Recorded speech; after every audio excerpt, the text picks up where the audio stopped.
नमस्कार। प्रारंभ पर आप सभी का स्वागत है। मैं अवनीश। हमारे साथ मुजफ्फर चौधरी साहब हैं, पाकिस्तान से। सीनियर जर्नलिस्ट हैं। वहाँ की भाषा में उन सहाफ़ी बोला जाता है। आपका अपना यूट्यूब चैनल भी है, परफेक्ट रिएक्शन। मैं दर्शकों से कहूँगा वहाँ तक जाएँ। दर्शकों, कल से अचानक देर शाम क्या मैं कहूँ 4-1 बजे मेरे पास सबसे पहली बार ये खबर पहुँची कि दाऊद इब्राहिम, जो भारत का मोस्ट वांटेड क्रिमिनल है, जो मुंबई बम धमाकों का रिस्पॉन्सिबल है, उसको किसी ने जहर दे दिया उसके घर में। और ये कहा गया शुरुआत में कि वो कराची के किसी अस्पताल में भर्ती है। लेकिन तब से लेके और आगे तक ये खबर कंफर्म नहीं हुई। आज जब हम ये सुबह वीडियो रिकॉर्ड कर रहे हैं लगभग 10:30 बजे, तब तक भी कोई ऑफिशियल कंफर्मेशन नहीं। हाँ, कुछ हलकों से जहर की बात, अस्पताल तक जाने की बात ये जरूर आ रही है, लेकिन अभी तक कोई ऑफिशियल कंफर्मेशन इस तरह की नहीं है। लेकिन जिस तरीके से पिछले कई महीनों से अनआइडेंटिफाइड, जिसको आप सब भारत में अज्ञात कहते हैं, जिसको अज्ञात नमन के रूप में लोग अपना जो है रिस्पेक्ट भी देने लगे हैं, उनकी ऐसी कारगुजारियां रही हैं कभी कि तमाम मैं नाम क्या गिनाऊं, तो ऐसी घटनाएं लगातार पाकिस्तान में हो रही हैं। इस हवाले से दाऊद इब्राहिम के बारे में फैली हुई इस खबर के पीछे मैंने उचित समझा कि आपके लिए सीधे पाकिस्तान से मुजफ्फर चौधरी जी को इनवाइट करूं और उन्हीं से पूछता हूं। जी, मुजफ्फर भाई, क्या है ये मामला पूरा दाऊद का? जी, बहुत शुक्रिया सर, आपने इनवाइट किया अपने शो में। पहले मैं आपको एक शेर के साथ ना इसका आगाज करूंगा। अब निजा के आलम में मुझ पर तुम अपनी मोहब्बत वापस लो। अब निजा के आलम में मुझ पर तुम अपनी मोहब्बत वापस लो।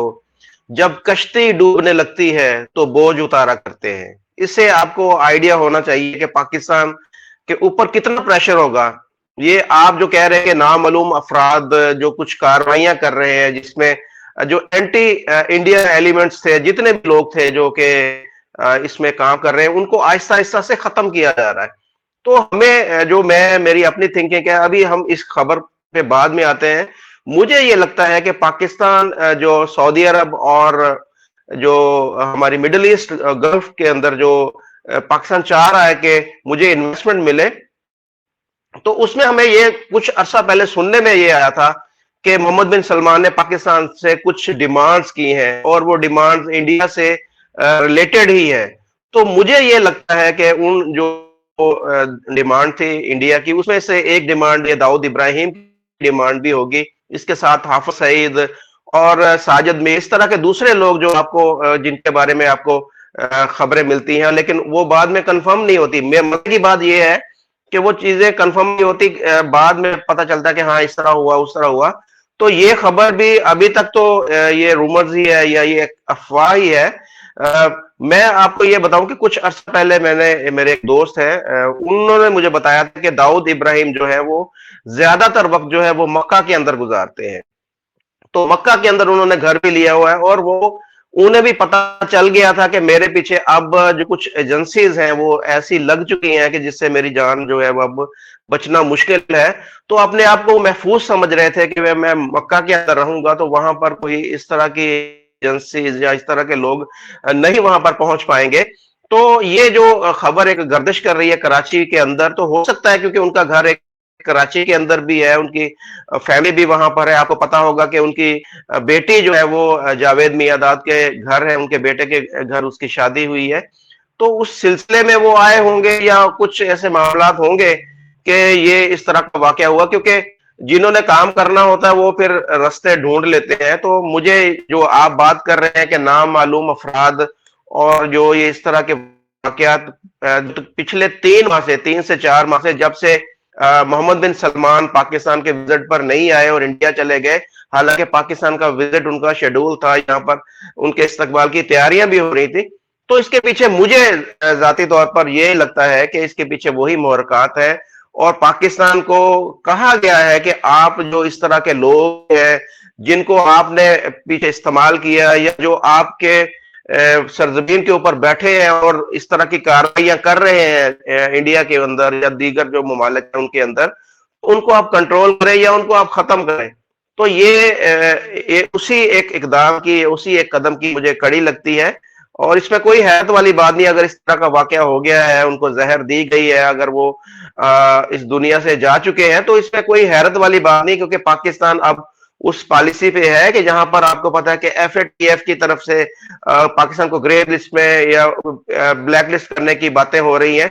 तो ये सारी, अगर पाकिस्तान एफर्ट दिखाएगा, पाकिस्तान बोलेगा कि जी ये देखिए, मैं इस गंद को साफ करने के लिए, इन चीजों को खत्म करने के लिए मेरे ये इकदाम है, तो मुझे इसमें कोई हैरत वाली बात नहीं कि ये खबर बिल्कुल 100% सच भी हो सकती है। जी अच्छा, बिल्कुल ठीक है मुजफ्फर भाई। हुआ ये कि कल लगभग 4-1 बजे भारतीय समय के हिसाब से, आईएसटी जो है, इंडियन स्टैंडर्ड टाइम के हिसाब से, ये बात सबसे पहले आई। और बिल्कुल यकीनी तौर पर आप कह सकते हैं कि एक्स के जरिए आई, जो पहले ट्विटर हुआ करता था। लेकिन उसी के साथ हुआ क्या कि एक कोइंसिडेंट ये बना कि इंटरनेट स्लो हो गया पाकिस्तान में। पाकिस्तान में वैसे भी मेरे ख्याल से 3G आता है या 4G 5G आ गया है। तो बहरहाल जो भी इंटरनेट था वो स्लो डाउन हो गए, और सोशल साइट जितनी थी, यूट्यूब, फेसबुक, इंस्टा और ये एक्स जो पहले ट्विटर था, ये सारी साइटें स्लो हो गई। तो ये दोनों चीजें, एक तरफ दाऊद इब्राहिम के बारे में ये खबर, और दूसरी तरफ सोशल साइट्स का और इंटरनेट का स्लो हो जाना, तो इसने इस हवा को और तेजी से फैलाया। ये इंटरनेट स्लो की क्या वजह थी? क्या ये बात सही है कि ऐसे ये भी रूमर था? जी, इंटरनेट बिल्कुल स्लो हुआ है, और आपका मुझे मैसेज आया था, और भी इंडिया से बहुत सारे जो हमारे भाई थे उन्होंने जानने की कोशिश की, लेकिन इंटरनेट बंद होने की वजह जो है वो पीटीआई का कल एक ऑनलाइन जलसा था, तो उस बंद करने के लिए हुकूमत ने इस तरह के इकदाम किए थे, और ऊपर से इस तरह का जो वाकया हुआ तो उन दोनों को फिर कनेक्ट कर दिया गया। लेकिन उसके पीछे जो वजह थी वो सारी यही थी कि हुकूमत नहीं चाह रही थी कि इतने सारे जो पीटीआई के लोग प्लेटफॉर्म पे इकट्ठे हों, और उसको फिर वो बाद में बताएं कि देखें इतने लाखों लोग जो है वो उन्होंने इसको अटेंड किया है, तो उस वजह से उसको बंद किया गया था। उसके पीछे दाऊद इब्राहिम की वजह नहीं थी, वो वजह सिर्फ और सिर्फ वो जो पीटीआई का जो एक ऑनलाइन जलसा था उसकी वजह से था। लेकिन कुछ बातें इस तरह की चल रही थी कि वो फिर जब इस तरह की हवा चलती है तो फिर वो सारी उसकी लपेट में आ जाते हैं, तो वो सारे पे शक व शुबहत जो है वो दाऊद इब्राहिम की तरफ कन्वर्ट हो गए कि शायद इस खबर को छुपाने के लिए, इस बात को छुपाने के लिए जो हुकूमत ने ऐसा इकदाम किया है। लेकिन वो पीटीआई का जलसा था, ऑनलाइन जलसा हो रहा था, उस वजह से हुकूमत ने वो इकदाम किया थे। जी ठीक बात है। अच्छा, एक बार फिर दाऊद की तरफ वापस आएंगे। क्या पाकिस्तान में इसके आगे बात बढ़ी, चाहे वहां की चैनल्स हों, न्यूज एजेंसियां हों, या वहां का सोशल मीडिया हो, उस पर ये बातें कितनी चल रही हैं और कितनी नहीं चल रही हैं? क्योंकि भारत में एक पूरा कल शाम से एक बात आई, और यहाँ तो आपको पता है क्योंकि हमारे लिए वो हमारा दुश्मन है, और निश्चित रूप से हमारे लिए वो वांटेड है। तो अगर वो निपट जाता है तो भारत में तो देखिए खुशी का माहौल होगा। आप उन्हें उसे दाऊद जी मतलब जी तो नहीं लगा रहे, लेकिन आए हैं या नहीं रहे, इस टाइप का कह रहा है। हम भारतीय कम से कम दाऊद इब्राहिम जैसे व्यक्ति के लिए तुम तड़ाम के अलावा और कुछ इस्तेमाल भी नहीं कर सकते, और हमें करना भी नहीं चाहिए। जो हमारे देश की अशांति का जिम्मेदार हो उसके लिए बहरहाल हम कैसे कोई आदर सूचक शब्द कह सकते हैं? अगर मैंने गलती से कह भी दिया तो इसी वीडियो के नीचे हमारे दर्शक इतनी हमको डांट लगाएंगे कि मेरा काम जो है वो अच्छा खासा लग जाने वाला है। कितना पाकिस्तान के, चाहे वो यूट्यूबर्स हों, चाहे ब्लॉगर्स हों, चाहे वहां का सोशल मीडिया हो, वो कितनी बातें कर रहा है दाऊद इब्राहिम? इसके ऊपर सिर्फ वही बात कर रहा है पाकिस्तान के अंदर जो हमारा सोशल मीडिया है या हमारे जो यूट्यूबर्स हैं जिनका इंडिया के साथ रिलेशन है या इस कंटेंट पे काम कर रहे हैं। और दूसरी जो आपने बात की कि मैं उनको जी जहां भी इस तरह कर रहा हूं, तो ये हमारे उर्दू के एक अंदर ऐसे ही होता है, वरना जिस बंदे ने हजारों लोगों की जाने ली हो उस वो कतई किसी हमदर्दी का मुस्तहिक नहीं है। मैं उसके जितनी भी कार्रवाइयां हैं या जो भी उनकी उसने इस तरह के जालिमाना इकदाम किए उनकी मैं मजम्मत करता हूं कि वो एक जालिम इंसान था, उसने बेगुनाह लोगों की जानें ली हैं, और वो एक फसाद का मौजब बना है, वहां पर जो मौजूद हिंदू या मुसलमानों को लड़ाने की वजह बना है। तो मैं उसकी हर कार्रवाई को कंडेम करता हूं। और दूसरी जो बात आपने की पाकिस्तान के अंदर, मैंने देखा अभी कि कौन इस पे क्या बात कर रहा है, तो मुझे ये खबर बिल्कुल यहाँ पर ब्लैकआउट नजर आई। हालांकि कुछ लोगों ने जियो न्यूज का भी जिक्र किया कि जियो न्यूज ने अपनी वेबसाइट के ऊपर इस खबर का जो है वो किया, लेकिन न्यूज ने भी अब उस खबर को हटा दिया है अपनी वेबसाइट के ऊपर। तो मुझे किसी भी पाकिस्तान के मेन स्ट्रीम मीडिया के अंदर इस खबर को कोई भी नजर नहीं आया।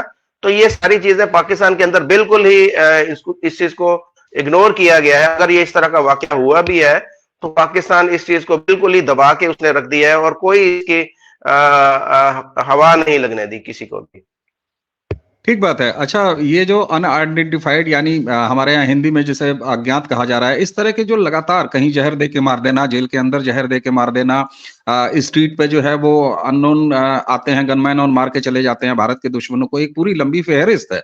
और उसमें सिर्फ इस्लामिक यानी सिर्फ जो मुस्लिम दहशतगर्द हैं जो भारत के वांटेड हैं, सिर्फ उन्हीं को नहीं बल्कि खालिस्तानी मूवमेंट से जुड़े हुए भी कई लोगों को निपटाया। और सिर्फ पाकिस्तान में नहीं, आप अगर देखेंगे कि तो बाहर भी, कनाडा और इधर उधर भी ये सारी चीजें हो रही हैं।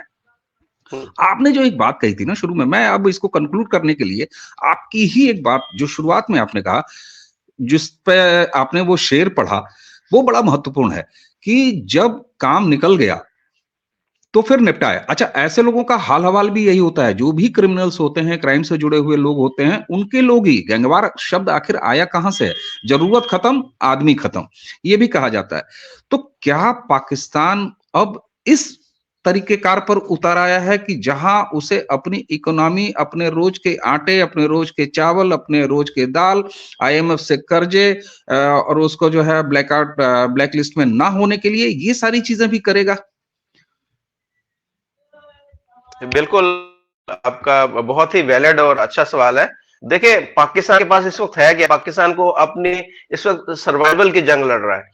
तो जो बंदा जब सर्वाइवल की जंग लड़ रहा हो तो उसके लिए हर चीज फिर जायज होती है। तो जो माजी में पाकिस्तान से गलतियां हुई, जिन चीजों को पाकिस्तान इस्तेमाल करता रहा भारत को नुकसान पहुंचाने के लिए, और भी इस तरह की चीजें हैं, तो अब अगर उसके ऊपर प्रेशर है कि भाई अगर आपने हमसे कर्जा लेना है या मजीद आपने हमारे साथ ट्रेड बढ़ानी है, जो भी चीजें करनी है, तो आपको ये काम करने पड़ेंगे। जैसे कि मैंने मोहम्मद बिन सलमान की बात की, तो ये खबर मेरे तक जो है वो आज से ये समझे G20 की जब मीटिंग हुई तब मेरे तक ये खबर पहुंची थी और मुझे पता था कि इस चीज का मोहम्मद बिन सलमान ने इंडिया से मुतल्लिक कुछ सवालात किए हैं कि पाकिस्तान को ये वाले इकदाम करने चाहिए। तो मैंने पूछा था अपने जिनने मुझे खबर दी थी, तो मैंने पूछा था कि कौन से ऐसे इकदाम हैं जो पाकिस्तान को बोला है मोहम्मद सलमान ने।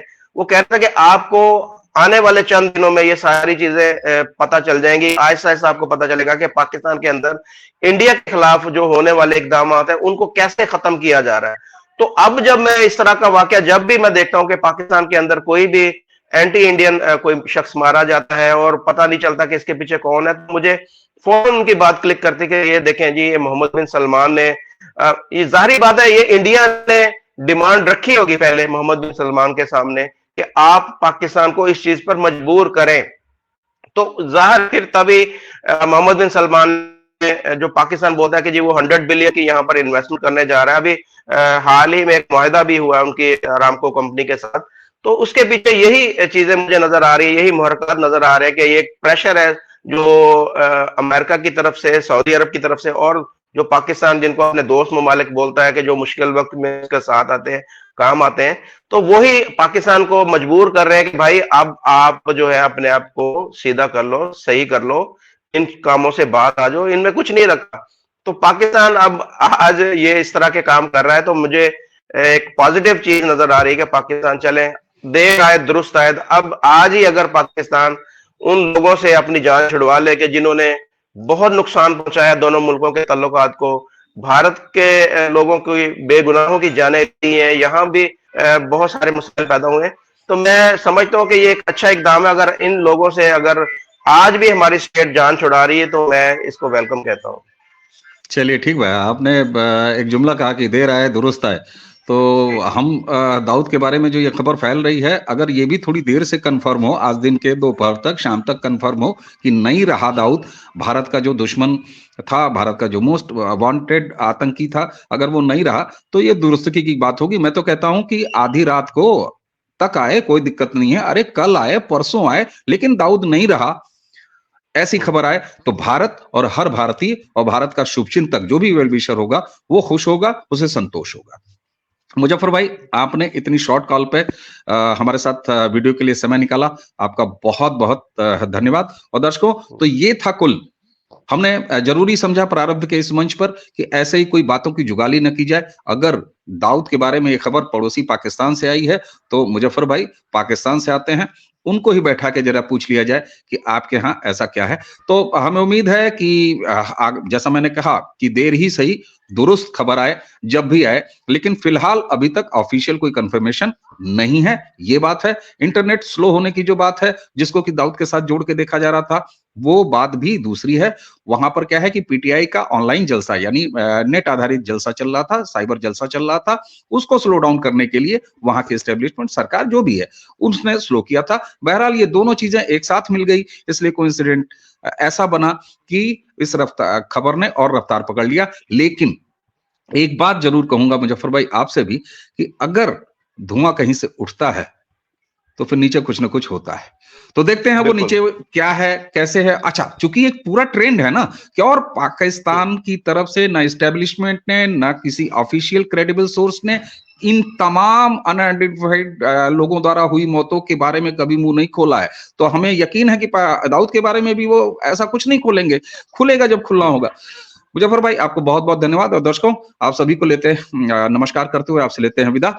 नमस्कार।